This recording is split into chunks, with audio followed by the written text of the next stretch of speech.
Bear in mind that even if you're inviting them to something free, nothing's actually free. It still costs them time, and they're not going to invest it in you if you're just some random stranger sending them a pitch.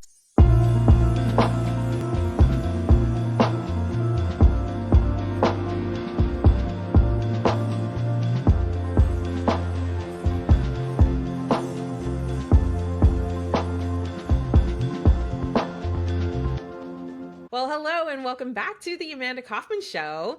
I am so excited to introduce you to my friend Stephanie O'Brien.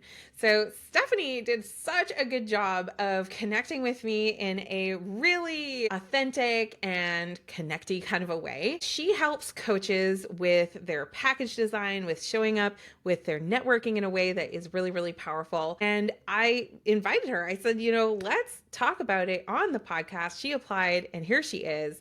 Thank you so much for joining us, Stephanie. How are you doing today? Hey, you're very welcome. I've been doing good. It's been a busy season. We're getting ready to put in the garden, just constructed a greenhouse, working on revamping my site. Lots of great stuff going on, but I'm always happy to take the time to share these strategies with the people who need them.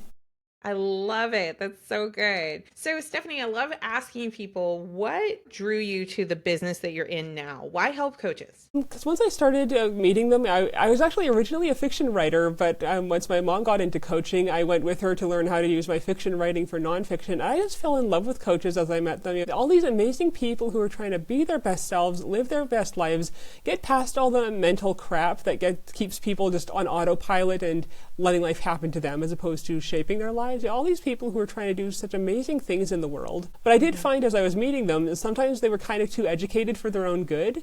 So they'd say stuff like, I'll help you shift your paradigms, or using all this jargon that, because I was starting to get familiar with the coaching world, I understood on an intellectual level what they were talking about, but it didn't really resonate emotionally. And I knew that if people didn't have that background, they wouldn't understand what the heck the coach was talking about, or even if they had a surface knowledge, they wouldn't connect it with a result that's worth paying for. So I kind of started to become the universal translator, helping coaches to translate coach speak into layperson speak, and to talk in terms of what the clients actually want and understand and care about, so they'd be motivated to buy instead of just going, oh, that's nice, dear. Yeah, goodness. Yeah, that is a crushing thing to hear when you're a coach and you've worked so hard.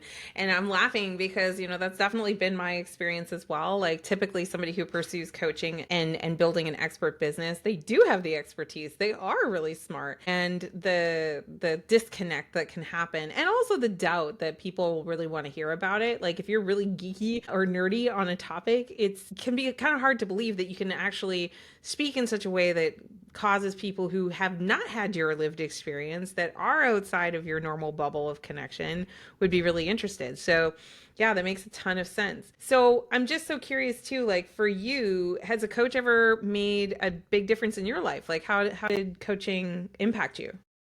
I've had several coaches who made big impact in my life. Brenda Normand was the one who first introduced me to marketing and to explaining things in these results-oriented ways that people could actually picture and feel themselves experiencing. Ted McGrath connected me with a lot of the people who I'm still in touch with to this day through his conferences. One was actually a relationship coach, Barry Price. He helped me get past a lot of the negative emotions and the baggage that I had from being one of those kids who struggled to make friends. I was always the one contacting my friends. I honestly need to put air quotes by them. I was always the one contacting them to ask, hey, do you want to hang out? And I almost never got a reciprocal invitation, and they usually said no. So I had a lot of baggage, and he helped me work past that, see how I was perpetuating these patterns in my life, pushing people away, only attracting the people who needed me more than they wanted me. So he really helped a lot with helping me to be more emotionally stable, not take things as personally when people were busy, all of which was good for romantic relationships and such, but also was integral for my business.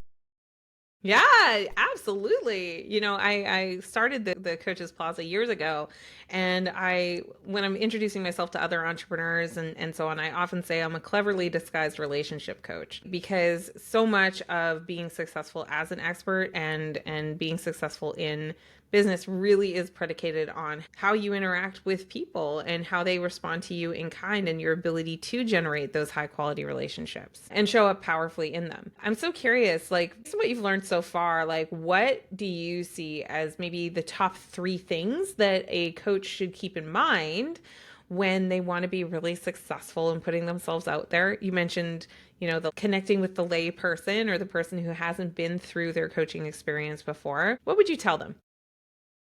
I'd say one of the big things that almost everybody who tries to connect with me fails at, set yourself aside. You need to set yourself apart from the hordes of people who are trying to pour into their inbox, and it's really actually not that hard, because most of the people I get friends requests from, my initial response is, who the heck are you? And my response after scrolling through their feed is still, who the heck are you? So when you're first connecting with someone, please let them know why you're connecting with them, and don't make it a sales pitch. Don't let it be, hey, I want you to invite you, I want coaching. Do you need this? Do you need that? Do you want to be in my Facebook group?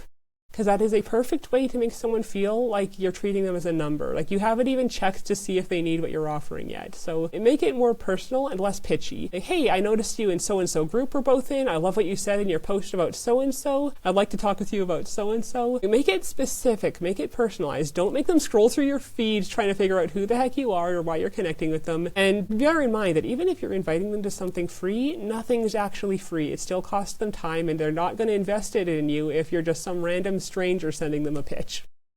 That's one big thing to keep in mind, to just make your introductions personal. That alone will set you apart from just about everyone who's trying to contact me these days. Yeah. I don't no, I love that. I love that. I call that pitch placement, right? Because at some point you are going to need to make the pitch, but there's a very big difference between, like you said, opening with the pitch. I call that pitch slapping, right? I like that. And appropriately pitching, so I'm so curious, like, when you consider the timing, like when is it the right time to invite somebody to have a deeper conversation, get on the calendar, ask something of them? What's the best time to do that? I'd say when they've expressed a need for it. If you just, or if you've got something time sensitive, you could say, hey, I've got this thing. Like once you've talked with them a little bit, you could say, hey, I've got this thing coming up. Does this sound like is something you or someone you know could use? But yeah, I wouldn't make it my first couple contacts. I wouldn't make it my first couple messages. Start to get to know them a bit as a person first. And don't use a generic, hey, I love your profile or I love your content. Because most of the people who say that, in my experience, they have no idea what my profile or content is. Especially when they ask, hey, I love your profile, so what do you do? Yeah. If you'd read my profile, you would know that. You would not have asked that question. So yeah, don't do generic stuff like that. Do something actually, here, I read your post about so-and-so, and here's what I loved about it. Something specific to show you actually read the thing.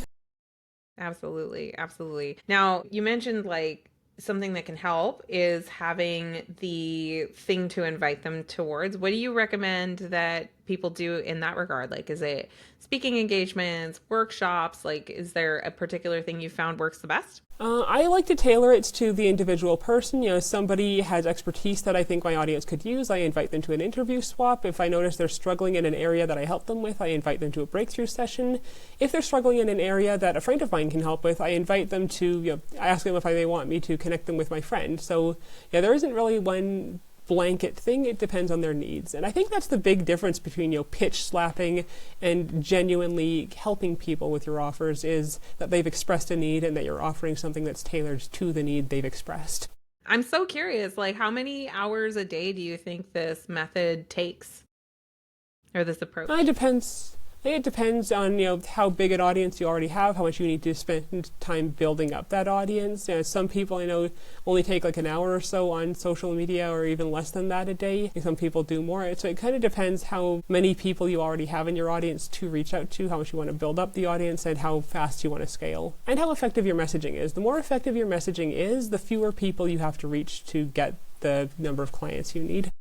Mm-hmm. And you mentioned the feed a couple of times. So what are some really good things for people to keep in mind in terms of their social content? For one thing, disable other people's ability to tag you in posts and have it automatically appear on your profile, because I've seen a few people who their whole profile is a wall of keto spam. Nothing tastes as good as thin feels, and their own message gets completely buried. Another is you have a fair number of posts that actually talk about what you do, because another mistake I often see people make is it's just this wall of vague inspiration stuff, most of which is probably just quotes they pulled from the internet. And even after scrolling through their feed, I can't tell what they do or what the problem they solve or what benefit they give. So we have some posts that are really relevant to, here's the problem I solve, here's how I solve it, here's how I can help you. Mm-hmm. When people can quickly and easily see what you do, who you help, and how, the right people are going to be a lot more attracted to you. Why do you think people don't just do this? Like, what do you see as being some of the obstacles that that coaches generally are facing, that they are producing pretty generic content, or they are allowing people to post on their behalf on their walls? Like, why do people do that? Um, I'd say when I first started out, I didn't really know what to post, and it was just plain a lack of knowledge and experience. Some people had given me some frankly bad advice about what to post that wasn't really tailored to me, so I was just posting some of these, question, like generic questions or, polls or, inspirational quotes, stuff that wasn't actually that tailored to my business. So it could just be inexperience and bad advice they've gotten from other people. Okay. So, what are you looking forward to in your business right now for Oh, you? one thing I'm working on that I'm really happy about is I'm revamping my website and my offer stack to be more focused on some of my more popular offers. I've previously been offering done for you coaching program creation and coaching for teaching people how to do coaching program creation. What I've actually found is the most helpful for my clients is when I just do done with you and we just get on the call and get it done right there on the call instead of me telling them how to do it, then they have to do it afterward or I have to do it afterward. By the end of the call with done with you, it's done by the end of the call. So That's working really cool. on That's really exciting. thank How you. did you Yeah, it's a lot discover more that that efficient. was how did you discover that that was the next thing you want to focus on? Just experience, actually. I was getting on a call with people and just asking them questions I was planning to do done for you service afterward, where I just created afterward, and I ended up asking so many questions during the call and realizing, what, I'm just basically making it the program on the call right here, so why not just roll with what's actually working? And I almost stumbled into it just from experience of what my clients ended up liking. That's awesome. That's awesome. I think there's a really good lesson in there for anybody listening, that if you just get into the game and you start with your best guess of what your program or your offering should be, you're going to get a lot of really good intel and information about what really, really works for you and how you want to show up.